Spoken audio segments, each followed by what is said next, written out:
I didn't mean to cut you off before the show, John. It's just we were so close to noon. I thought it was about to turn noon, and I overdid it a little bit. How is everybody doing today? Welcome to Mattalk.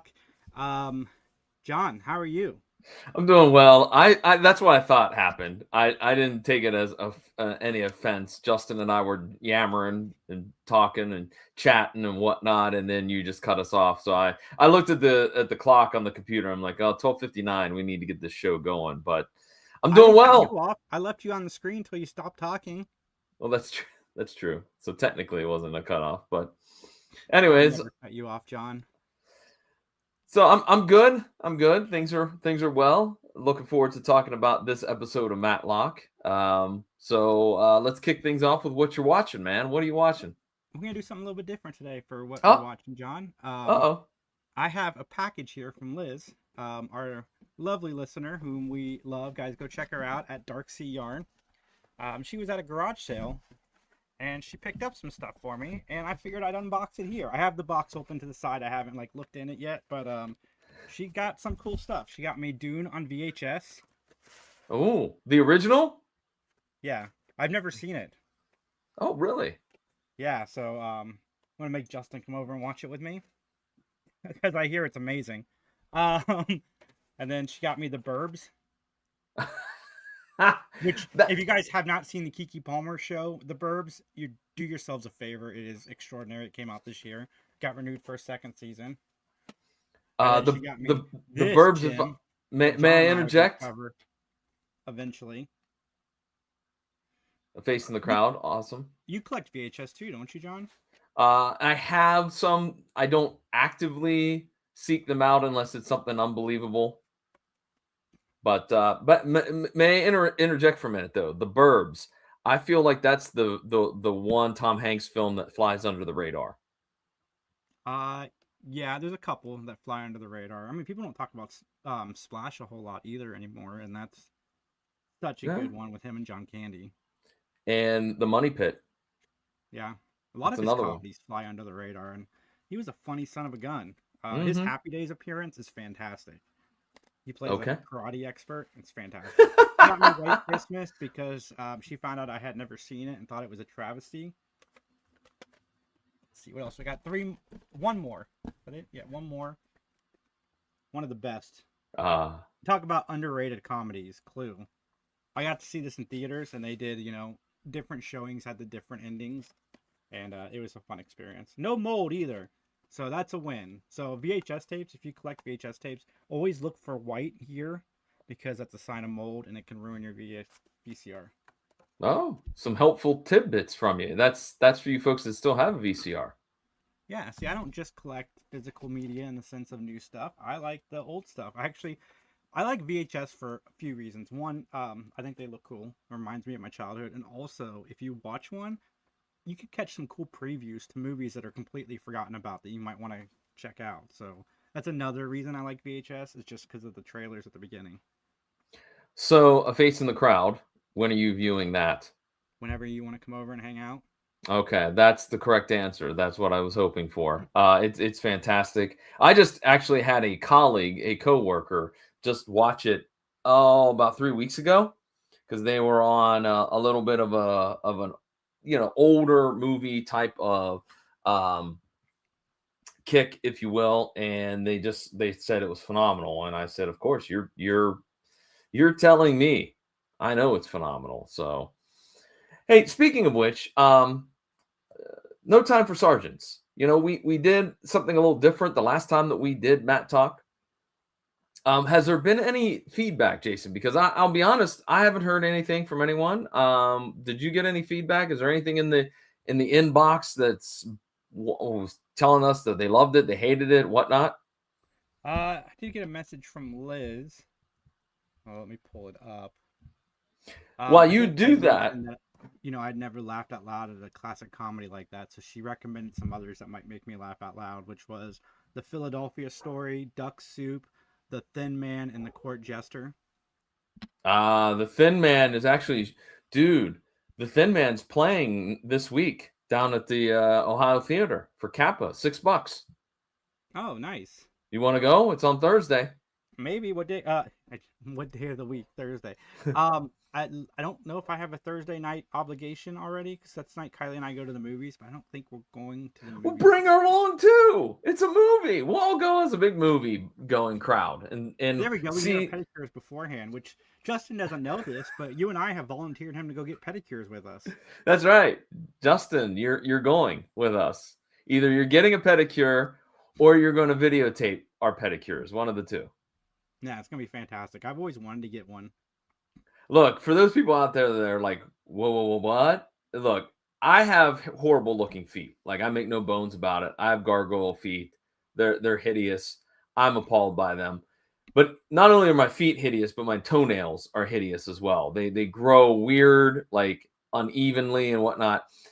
And it's pretty much a point of contention with my wife that at least 4 times a year, once a quarter, once a season, that I get a pedicure because my feet, my toenails are just that gross that she's like, you got to go get them. And I mentioned this to you a while ago when the first time I had it done, which was incredibly relaxing. I got to be honest with you. I thought it was going to be something totally different than the experience I had.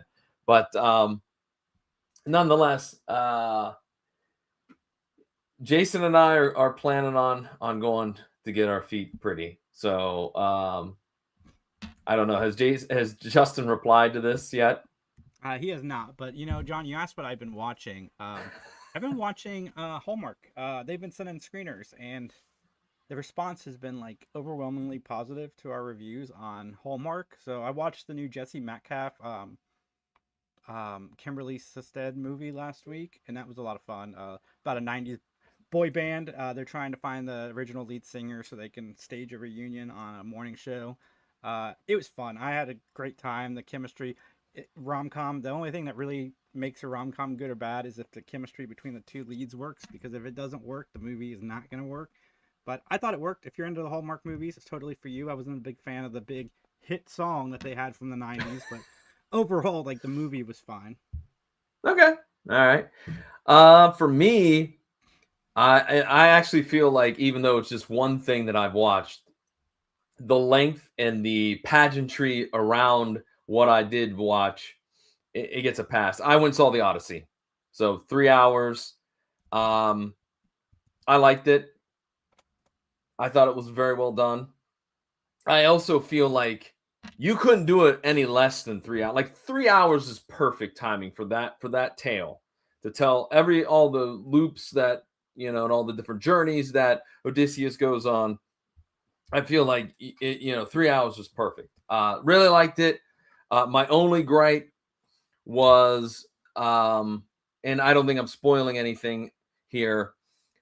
There's some language, some cuss words that are thrown out there quite frequently that I'm like, I don't think in ancient Greece those were actual words. Like, like I'm just just MFer. I don't think actually is in the vocabulary of ancient Greeks, but there was several references of that, and I was like, come on, that's an easy one.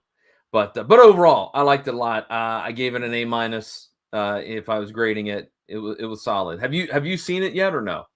I have not. I saw Spider-Man twice instead. I'm going to see Spider-Man a third time because it is fantastic. I saw that at theaters last weekend, and then we left the theater. My daughter's like, I want to go see that again. So me, Max, and her had a 10-minute debate whether we would turn around and go see it again. Like in that moment, we didn't. We ended up waiting a couple days, and her and I went back. But dude, it was so good. Oh my god, it's so good. Is there extra scenes at the end of the film? There's one extra scene. It is not one you need to stick around the theater. You can grab a screenshot of it online after. Okay. Kind of sets up Secret Wars a little bit, Okay. but it's Okay. it's it's not something you need to waste your time. It's only one. It's at the end. It's like 3 seconds long. Okay. Cool. That's a cool But deal. the acting, phenomenal. Sadie Sink in her role, I won't spoil it on here. It was amazing. Tom Holland, probably his best performance as Spider-Man. Okay. Seeing him and Frank Castle's, John Barenthal's interactions with each other throughout the movie is fantastic. I just, yeah, the acting. The acting really stood out because for the first time in this MCU Spider-Man, it's Spider-Man's story. It's not him servicing somebody else. It's everybody servicing his story. So like the Hulk being in it makes sense. The Punisher being in it makes sense. Sadie Sink's character being in it makes sense. He's not there to push them. They're there to help further him. So Okay. it's very, very well done. Good deal. Good deal. All right. Well, are you ready to talk about this episode of Matlock? John, I would love to talk about this episode of Matlock. Then let's go ahead and kick off it with our opening statement. The name of the episode is The Last Laugh, and the original air date is November 4th, 1993. And boy, howdy, do we have a guest star that is synonymous with television. In fact, he is the first American television star that many people make that claim. He's the co-writer of this episode. He is known as Uncle Milty or Mr. Television. Of course, I'm talking about Milton Berle. Will be playing the role of Harvey Chase. You know, Milton Berle is not at all who I thought he was. Really? Yeah, I thought he was the game show guy. He is not. No, he is not. He is a comedian that, as I said, will be playing the role of Harvey Chase, but he's also known for playing Madman Mooney in the Muppet movie, J. Russell Finch in It's a Mad, Mad, Mad, Mad World.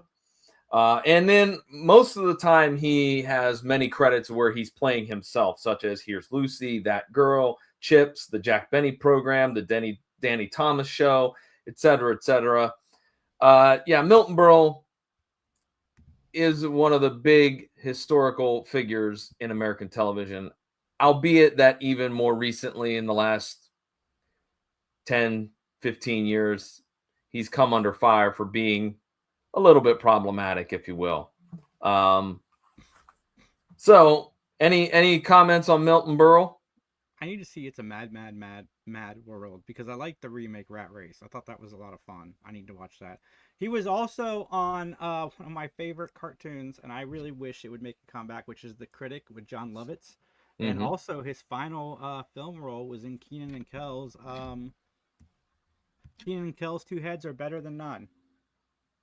Yep, that was his final role in 2000. He shortly passed away shortly thereafter. Look, I'm going to hold my comments about Milton Berle till the end. So let's move on into another gentleman named Phil Leeds, who plays the role of Marty Willis. You may also know him as Chief Monk in The History of the World Part 1. Yeah, I do too. I need to see that one. That one more so than It's a Mad, Mad, Mad, Mad, Mad, Mad World. He was Mr. DeLeon in Frankie and Johnny. He played Dr. Shand in Rosemary's Baby. Judge Dennis Boyle on Ally McBeal. The Old Man on Murphy Brown. He played Lou on Wings. Irv Stein in Dave's World. Sid Bissell on The Larry Sanders Show. Judge Myers on Civil Wars. And many, many other roles he played in his illustrious career. Dude, my favorite role of his was on Friends. Well, who was he on Friends? Phoebe gets possessed by an older lady, and he plays her widow, and she's like, "Do you know if your wife had any unfinished business?" And then he's like, "Yeah, she wanted to sleep with me one last time." So I just remember that line. It was really funny the way he delivered it. I was gonna say I don't remember that, but again, I didn't watch every single episode of Friends. So I've seen them all like 30 times over. I know you have. That's what that comment was about. That's one of my favorites. I love that guy. All right, and lastly, Mark DiCarlo will be playing the role of Billy Joe Walker.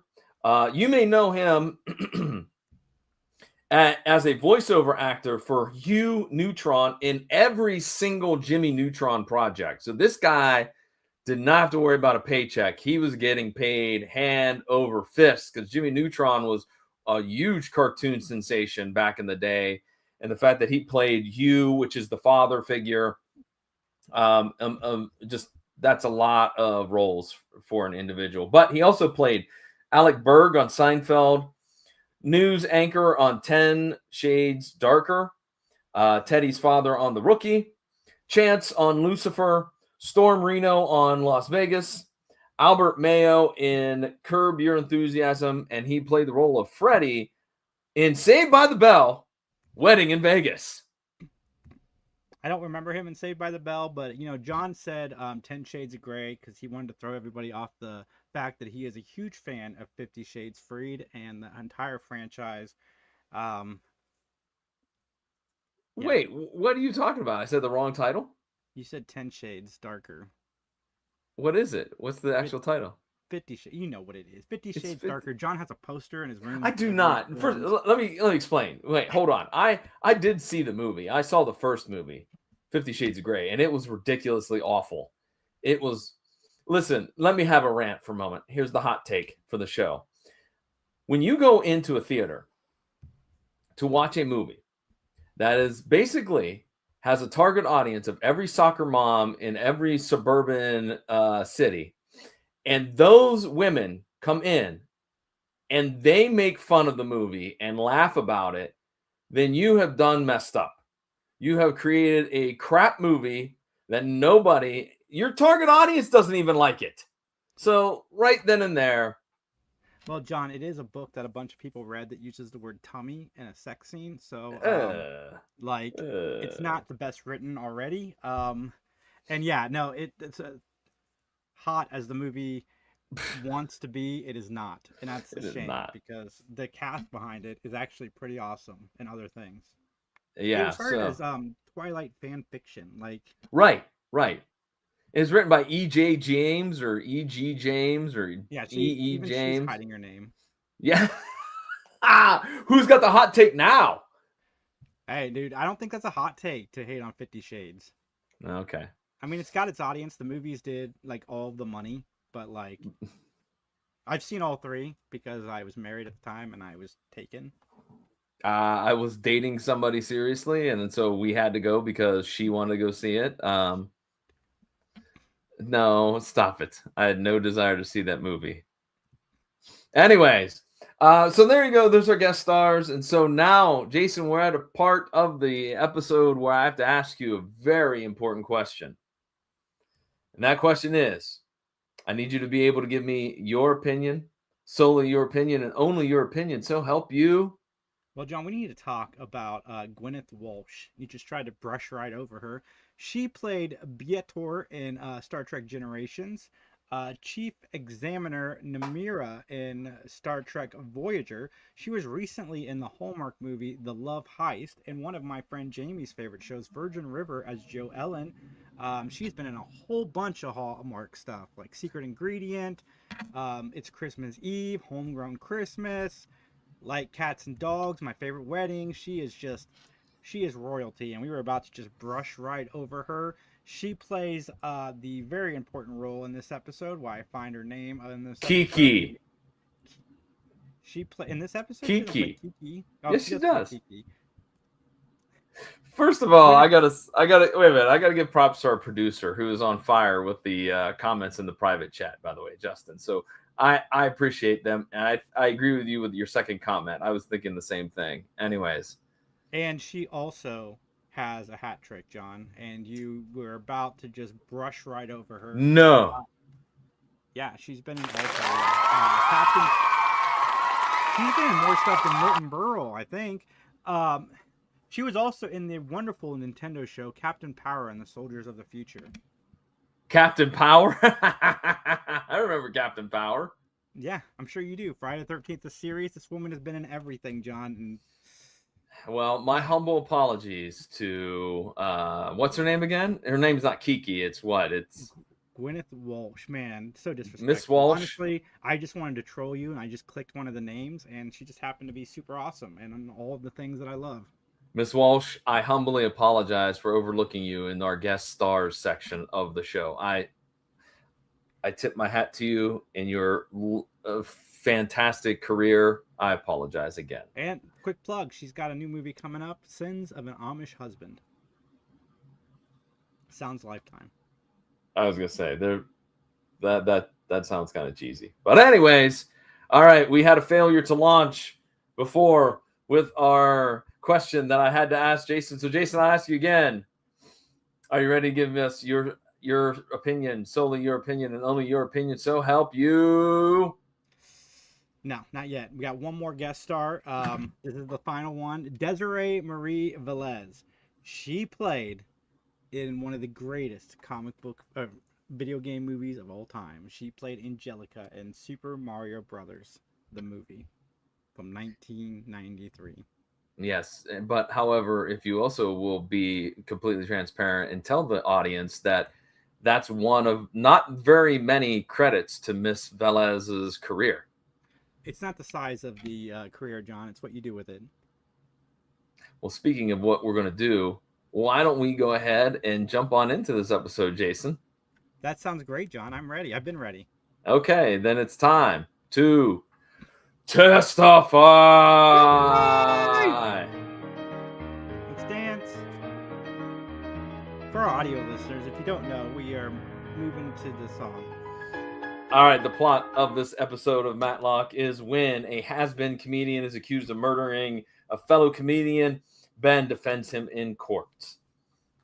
We start with an opening scene. The last laugh, and I messaged John. I'm like, I hope Mark Hamill's in this because, obviously the Joker is going to be in something called The Last Laugh. Yes.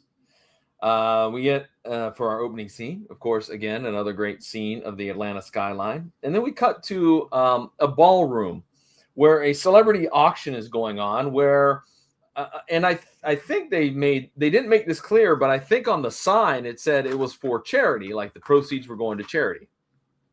Mm-hmm. So Ben, Leanne, and Cliff are all there. And up next on the sales block is a night with comedian Harvey Chase. You'll have dinner and you'll get to go to a performance of his. It'll be fantastic.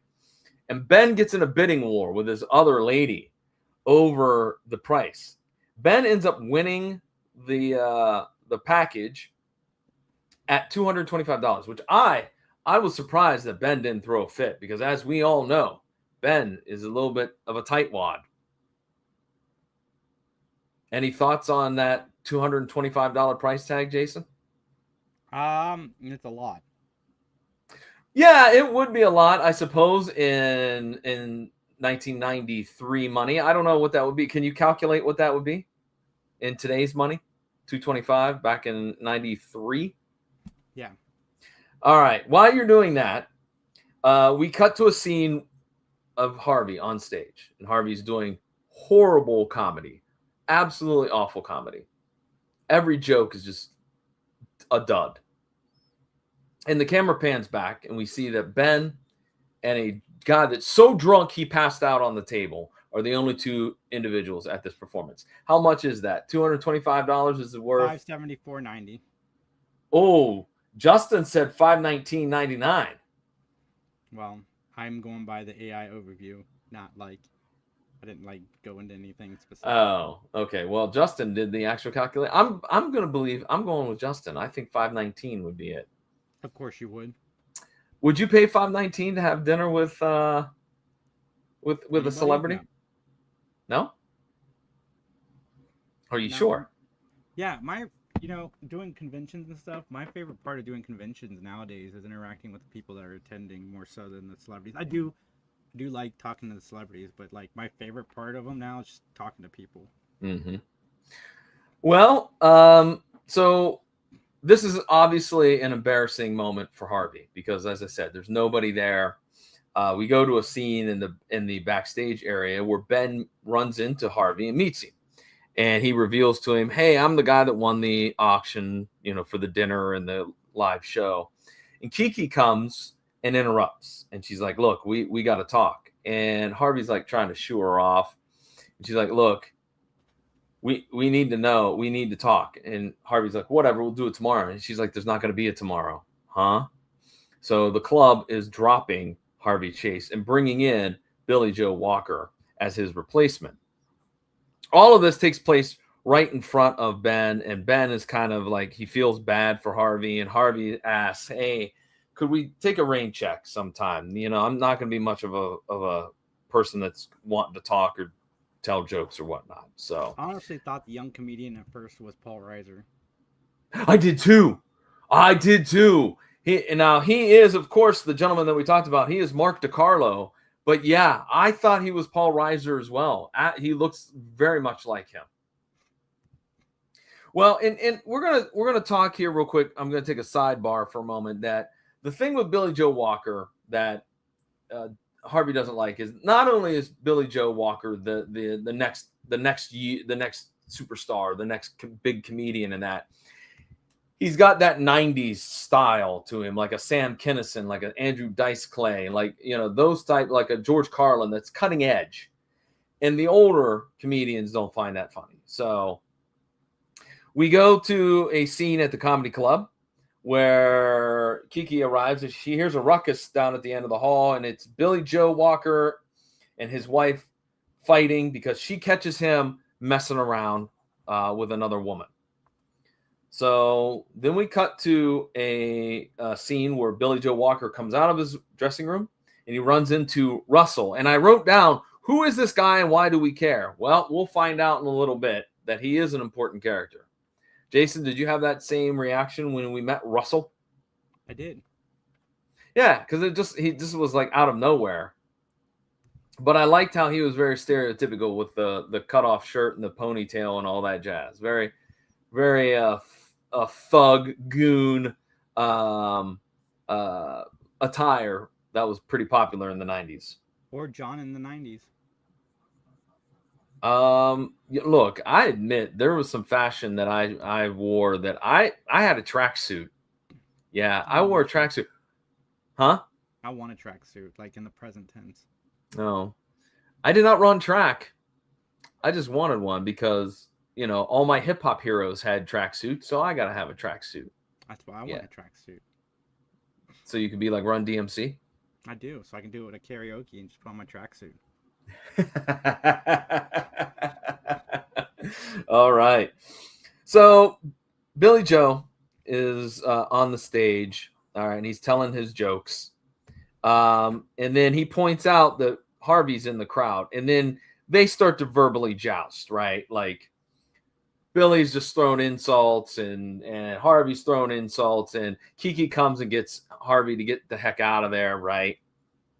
And so we then cut to a scene where Billy is headbanging to some great rock music, man, while writing some material, and dun, dun, dun, he's murdered with a golf club, if I remember correctly. And who finds Billy laying there dead, but in fact, our friend Kiki. All right, so far, anything that we overlooked here, Jason? I don't think a woman should be named Kiki, one. And two, I don't think Milton could take that guy out. Oh, yeah, I mean, he's feeble and old, and yeah, I don't see where he would have enough power, enough oomph to hit and kill somebody with. He probably could hurt somebody with a billy club, I was gonna say, but that's not it. But a golf club, yeah. But it has nothing to do with his age, everybody. If you guys want to hate on John for his elder hatred, you guys can email us at benmattalk@gmail.com. Oh, let's bring that up. Yeah.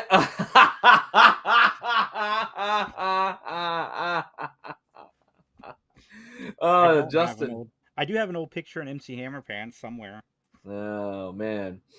Well, first of all, again, I'm going back to it's not me being against people who are older, the elderly, but it's just the truth, man. There's no way that he would kill somebody with that golf club swinging it.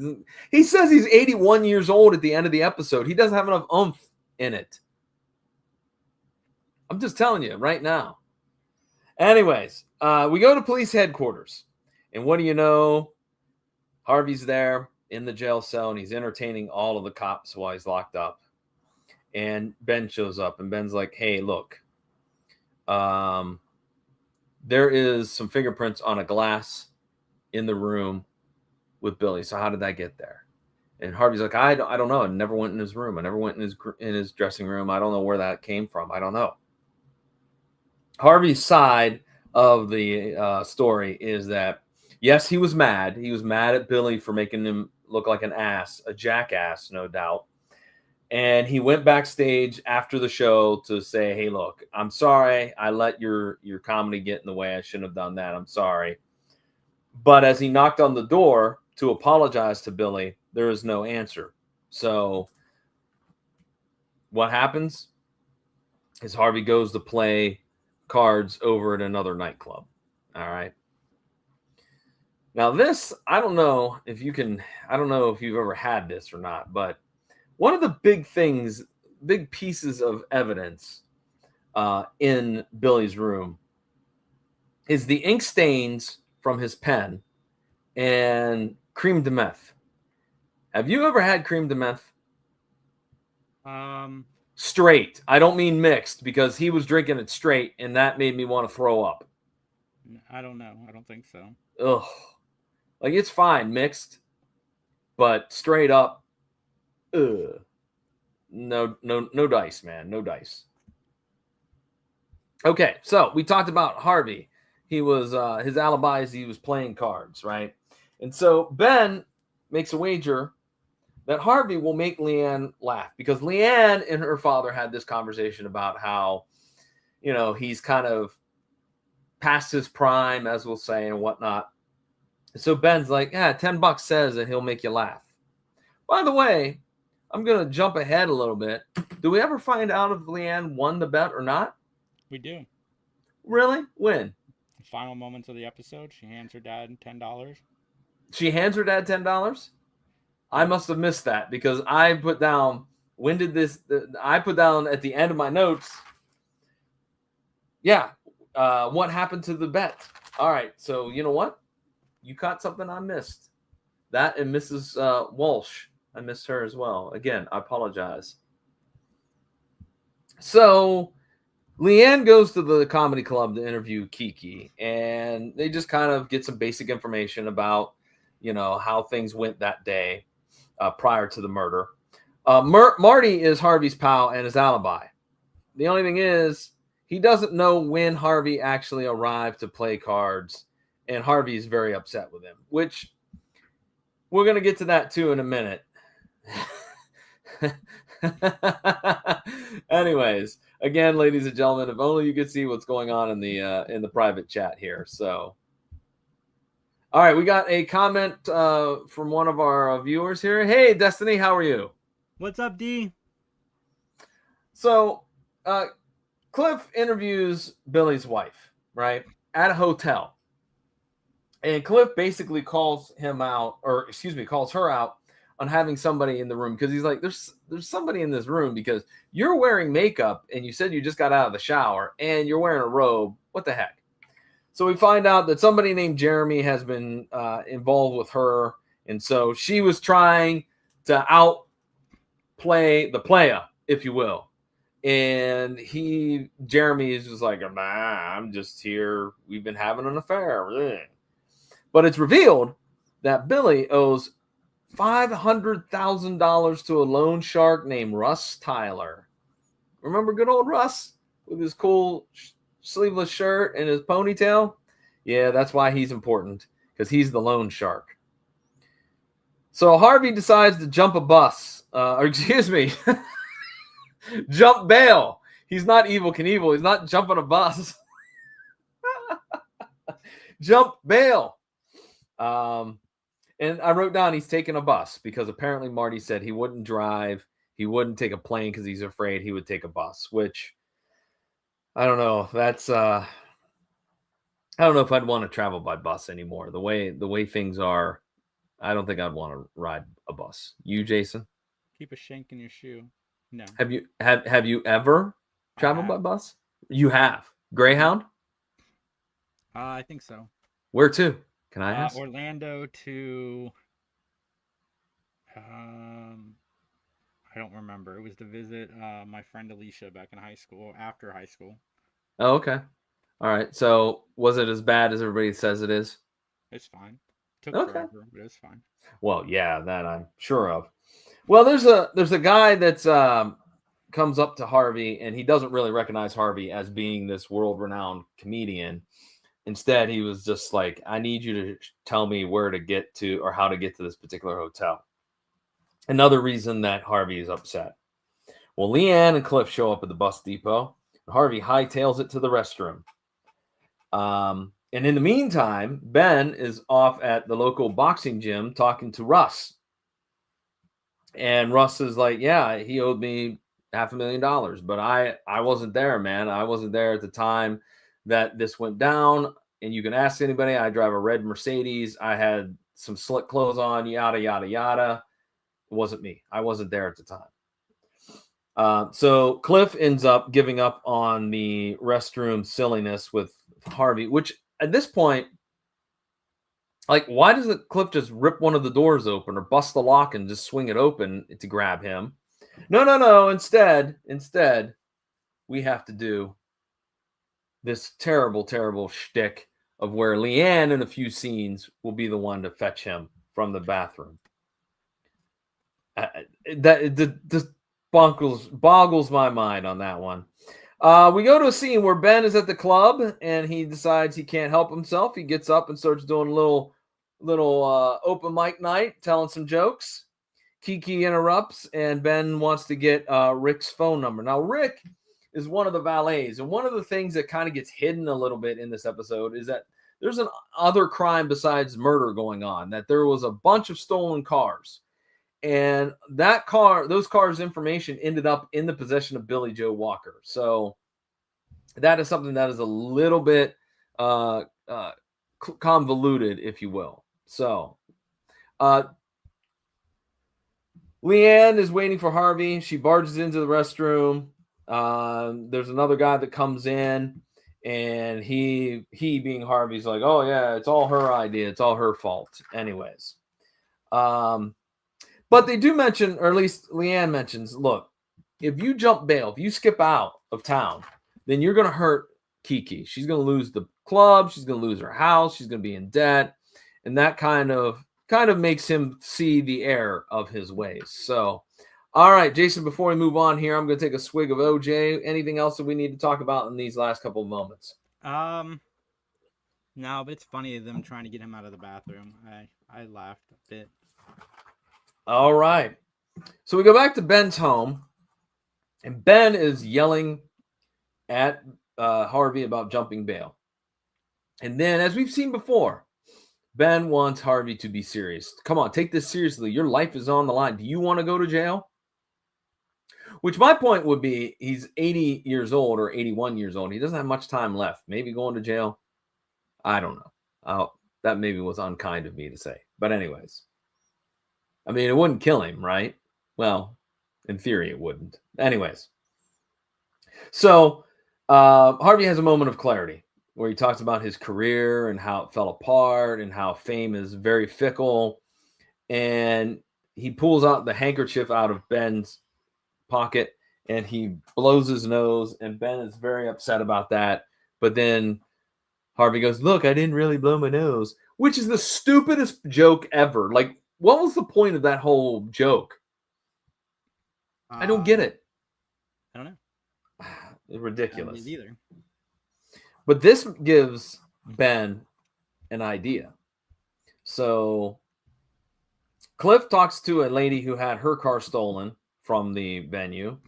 And this woman claims that her nephew parks cars at Kiki's club. So we go back to Ben's house where Ben and Harvey are going over the case.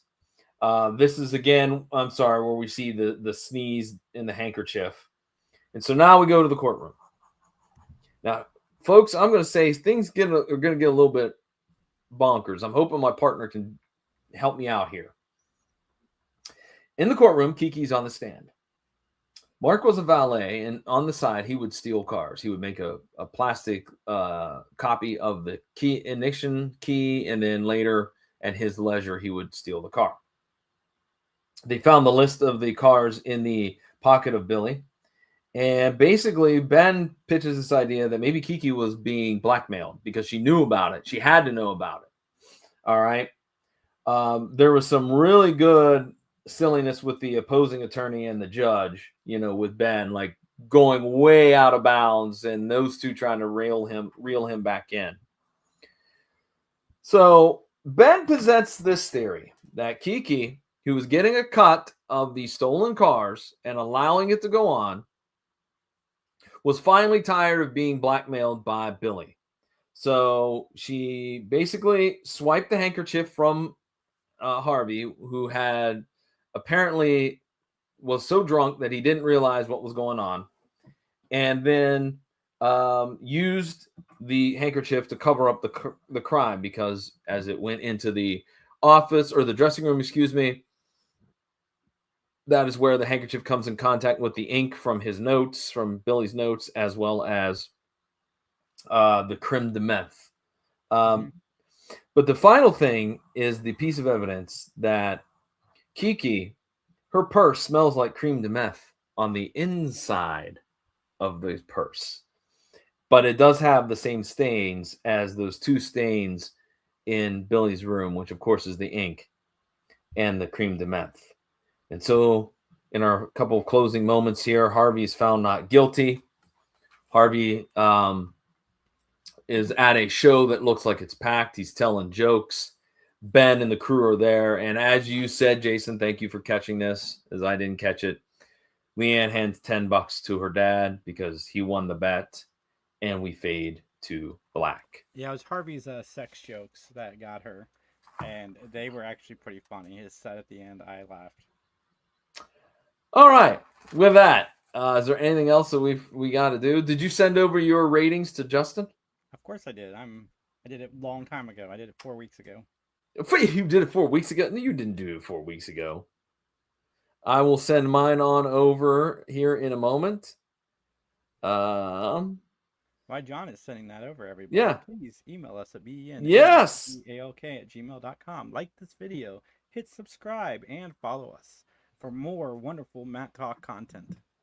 All right. So, Jason, it's time for our closing statements.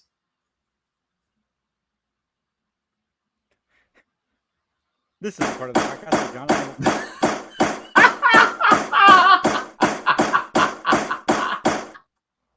Are you putting a roof on your house? So on a gavel system, 1 gavel means 5 gavels means we liked it. Negative 30 gavels means that I'm going to follow John on his failing stand-up comedy career to the end of the earth. John, what do you rate this episode? Oh, I rate this episode 2.5. Damn it, I was close. What did you pick? What did you think I would pick? 3. Here's the thing. I felt that the pacing on the episode was very slow. It was boring. Kiki ends up being the villain at the end. I didn't dig. I am not a fan of Milton Berle. Never have been, never will be. I mean, this is from my own childhood. Like, I just felt that whenever I saw him on TV, none of his jokes were funny. Like, just not funny at all. He along with like Bob Hope, again, never found him funny either. Nowadays, Jim Gaffigan, I don't find funny. So I didn't find. Gaffigan gets me. I don't. I'm not a fan. So Milton Berle already being in the episode was a little bit. Not to mention that some of the stuff that's come out recently about Mr. Berle and his behavior back in the day, a little bit problematic as well. Although I did like that the episode was somewhat topical because, as I wrote down here, it's the era of Kinnison and Clay and Richard Pryor and all those folks that were pushing the envelope in the world of comedy. So, 2.5. I also give it a 2.5 for very similar reasons. I thought it was boring. I have not seen Mr. Berle's movies, so I will hold judgment on like his acting career. But like I said, the jokes at the end, they did land for me, which kind of helped the pacing. I did like that we kind of got back to our roots with this episode. But for an episode about stand-up comedy, it was pretty boring. And that's a shame because,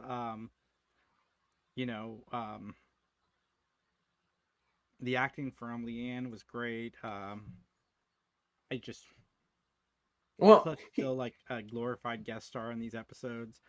I just thought it was boring. I mean, it doesn't take away from the fact that this season has been pretty good so far. Yeah. But yeah, just overall, it felt like a long time this episode was on in my living room. Well, and here's my other question. I want to know the connection between Berle and Griffith. Like, because you had to, like, the producers of the show, the writers of the show had to say, let's get somebody on here that's a little bit more hip and better comedian.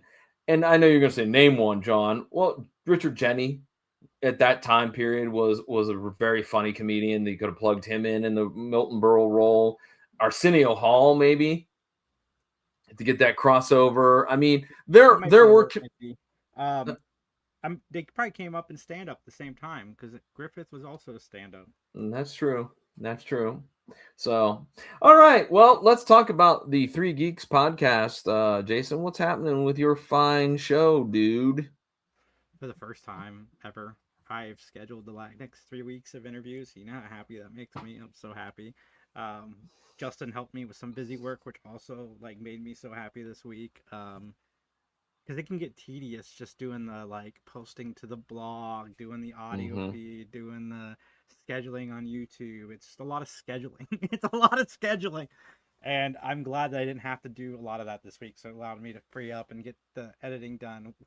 Dude, only 5 in our to be edited. We had 28, so that also makes me super happy. But yeah, no, we got a lot of stuff coming up, everybody. Just stay tuned. There are 12 interviews right now. If you become a member of the channel, you have access to all of them early. So I think you can become a member as low as I think $2.99 or $1.99. So definitely go do that, please and thank you. There you go. As for the PVD cast, right now, wrapping up some footage from from SummerSlam, not Survivor Series. That's in November. SummerSlam was just last weekend, and so I had the preview episode up, and we are going to, of course, take a little bit of a sidetrack, if you will, from that preview or the review show, excuse me, because we have another episode here that is currently playing, just started playing actually, which is a great episode called Alpha Cat, done by Chris Mancini. It's a great comic, and we're talking all about that project and more. So lots going on with the PVD cast as well. So, all right, Jason, what do you say we get on out of here? Let's do it, man. As they say in court, Stay righteous, stay independent, stay safe and fun, everybody. Talk to you soon.